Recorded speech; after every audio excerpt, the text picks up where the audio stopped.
Zion's camp looks like a failure, but it's not.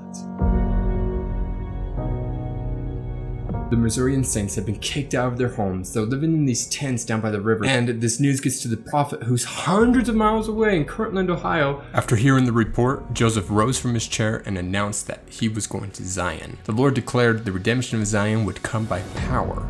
So over 200 men plus 25 women and children enlisted in what they called the Camp of Israel, later known as Zion's Camp. And that might surprise you, like, wait, there were women that went on Zion's Camp? Yeah, there actually were. And as they started going, they started hearing like threats and mobs were in the area, and Joseph actually told them, like, you know what, I think this is gonna turn violent. Why don't we have the women stay here and stay behind? But the women actually were pretty upset about this, and they're like, no, like, we've made a commitment and we want to come. And so he says, okay, it's your choice, you can come if you want. And they all decided to continue going. But the pace of the camp was pretty quick. They would walk 40 plus miles a day. They traveled over 900 miles. They didn't have a lot of money, they didn't have a lot of provisions, the food was pretty terrible, conditions were really difficult. Just as they were nearing Missouri, the governor that had promised to help them was also like backing out and was like, I actually think this is gonna turn really violent and I don't want any part of it. Because of the failure to reestablish the saints on their lands in Jackson County, Zion's Camp was considered by some an unsuccessful and unprofitable endeavor. A brother in Kirtland, one who lacked the faith to volunteer to go to the camp, met Brigham Young on his way home and asked, well,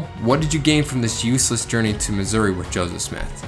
All we went for, replied Brigham Young. Think about Brigham Young's answer. All we went for? The real lesson here for all of us is to learn how to follow the Savior, even when we don't understand everything, to be tried and tested, to follow the leaders of our church, even when we don't understand all of God's purposes. As Wilford Woodruff was settling his business affairs and preparing to join Zion's Camp, his friends and neighbors warned him not to undertake such a hazardous journey. They counseled, do not go. If you go, you will lose your life. He replied, if I know that I should have a ball put into my heart the first step I took into the state of Missouri, I would go. We face similar tests of Zion's Camp today. We may be asked to do things that don't turn out well. Our tests may see if we're willing to speak up, follow the prophet, focus on being proactive in God's work. Like Wilford Woodruff's neighbors, many will try to tell us to just stay home, stay quiet in our beliefs today. But our own personal Zions can only be redeemed as we choose to follow Jesus Christ, no matter their sacrifice.